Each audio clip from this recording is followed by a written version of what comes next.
Alright, let's read our harmony story. Before we get started, listen as I read some things that we need to think about.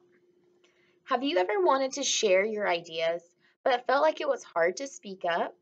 Sometimes it can be difficult to tell your thoughts or feelings to others, or you might not be sure if it is okay to speak up.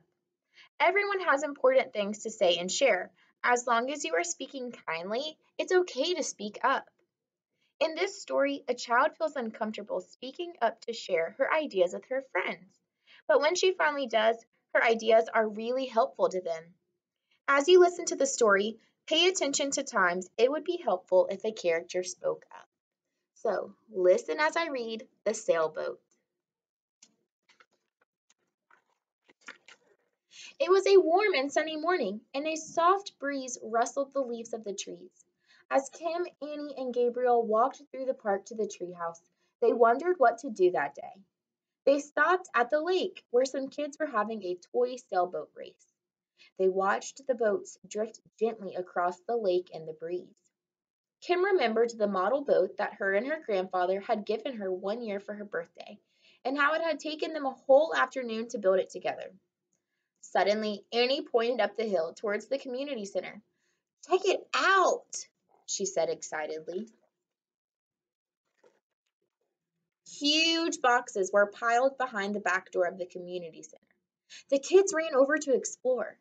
The boxes were all empty, and some of them were as big as a refrigerator. "We could build something really awesome with these," exclaimed Gabriel. "Let's ask if we can have some." "I don't know," worried Kim. "They might not let us. Maybe we shouldn't say anything." "They might not," agreed Annie, "but it doesn't hurt to ask. They might say yes, too. I'll go to look for the director." After a few minutes, Annie came back out of the community center with a smile on her face. "We can have some," she said excitedly. The kids decided to take a big, long box with flaps on the sides and a few smaller ones too. They piled them on top of their wagon and headed towards the treehouse.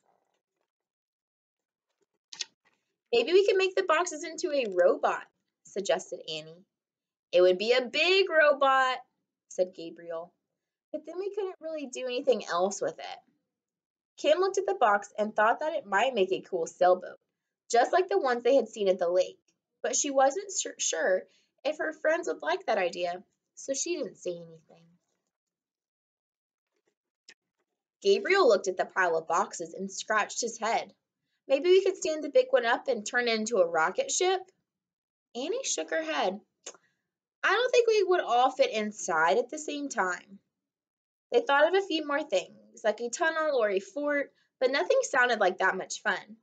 They were starting to get frustrated. Finally, Kim suggested that they try to make a sailboat. "That's perfect, Kim!" exclaimed her friends. While Annie left to look for a big stick to hold up a sail, Gabriel climbed at the treehouse to get a blanket and some paints and brushes to decorate the boat. Kim walked around the box and tried to remember the different parts of her model boat. It had a tall, thin mast that held up the mainsail, and at the back was a long bar called a tiller, which her grandfather said was like the steering wheel of the boat. It moved the rudder, which is what made the boat change directions in the water. Kim remembered using a lot of string and glue to put the boat together. By the time Annie returned, Gabriel and Kim were busy painting portholes on the sides of the boat. "Look at this huge branch I found," she said. "It will make the perfect rudder to hold up the sail." Kim frowned and thought a mast is what holds up the sail. She didn't say anything. Gabriel and Annie propped up the branch in a corner of the boat, but it promptly tipped over and fell right out. Kim closed her eyes and pictured the strings that she tied to the mast and sails of her model boat. They might be able to do the same thing with this boat, but she wasn't sure if it would work, so she didn't say anything. "We could try piling some rocks around the bottom of the branch to hold it up," suggested Gabriel. So the kids tried Gabriel's idea, but as soon as they let go of the branch, it toppled over again. "Well, I guess we're just going to have to stand here and hold it up all day long," joked Annie. Finally, Kim decided to speak up. Maybe we can tie some ropes to the branch and attach them to the ground, she suggested, just like how you put up a tent.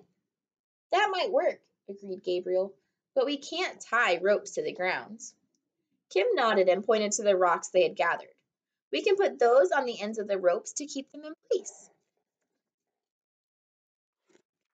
The kids found some jump ropes in the treehouse, and Kim held the branch nice and straight, while Gabriel and Annie tied the ropes tightly and put rocks on the ends.